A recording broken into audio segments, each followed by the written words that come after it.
Here we are in the cold light of morning. I've taken off the rest of the bark and had a nice cup of tea,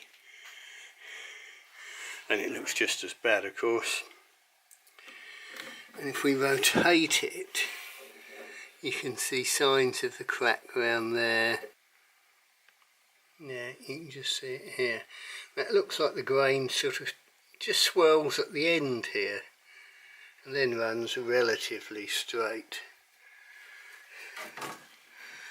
But it's like I always say, often there's several ways to fix things. You could do A, or you could do B, or maybe even C. But the solution is often a little bit of A and a little bit of B.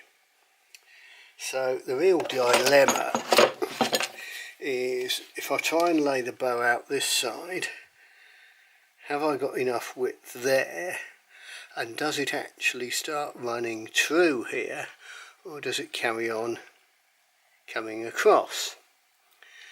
Well, it's very hard to say. Or do I run the bow up this side, sort of following the grain this way?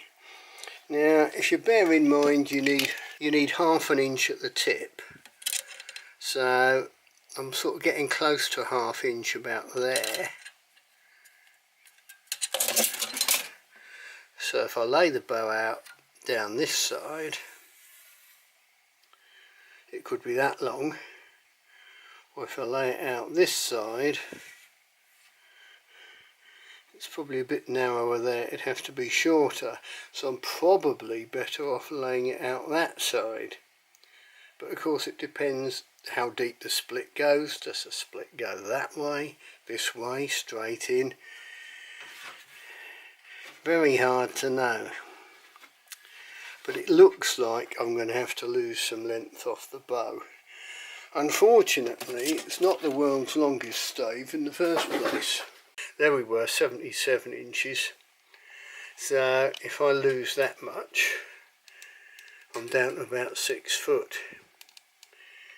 Which is, you know, pushing it a bit for a £120 war bow. I'm sure there'll be one in the Mary Rose collection that's that length. But the thing to do is don't overreact.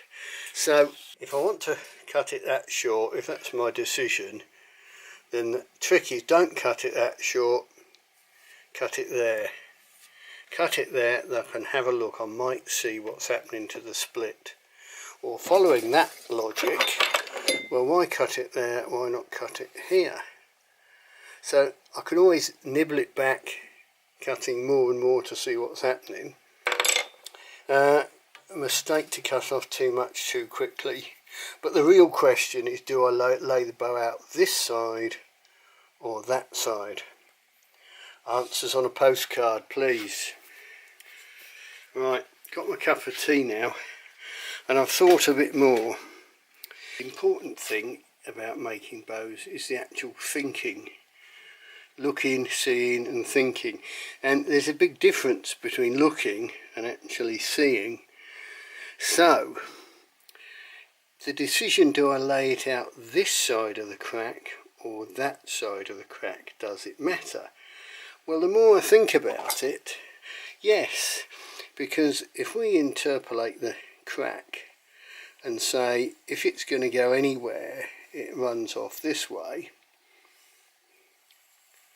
Mark it out with my pencil. If we assume it's going to run off here, then if I lay it out this side, I've got a run off on the side of the bow, which is a bad thing, because obviously the bow limb can split out there. So I'm going to lay it out this side. But having decided that, I can now make my little cuts across and try and see what the split's doing. Now I've sawn this little chunk off the end.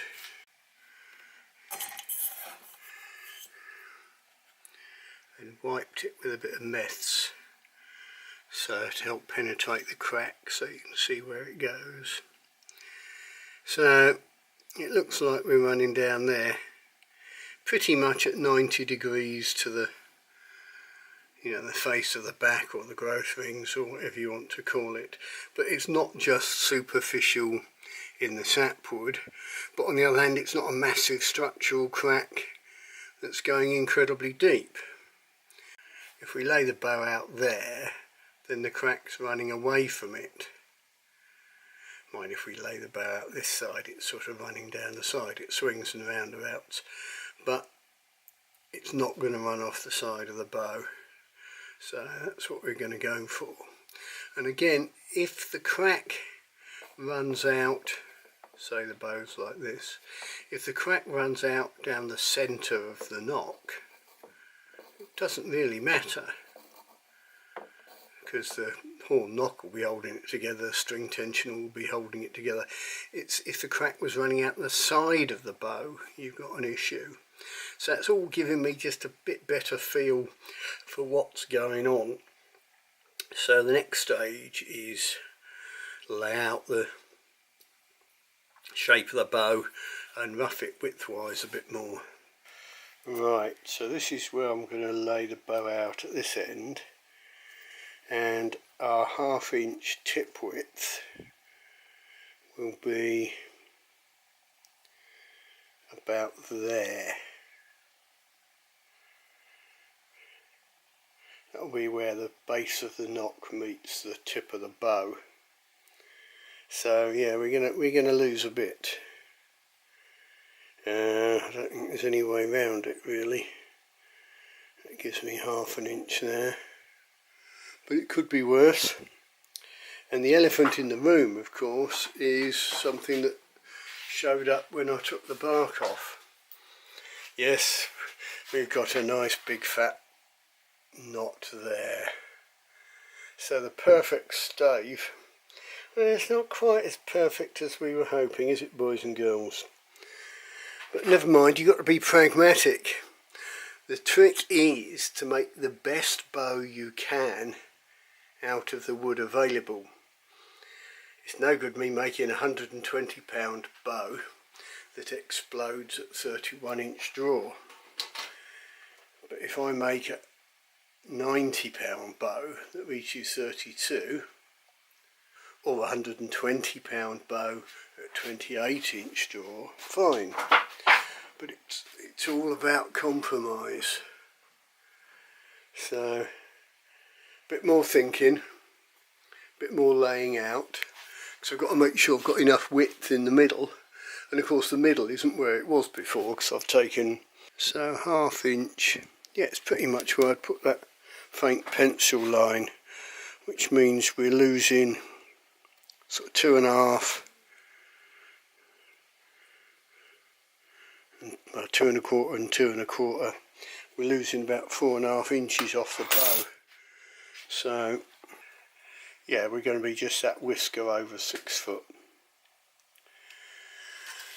So there you go.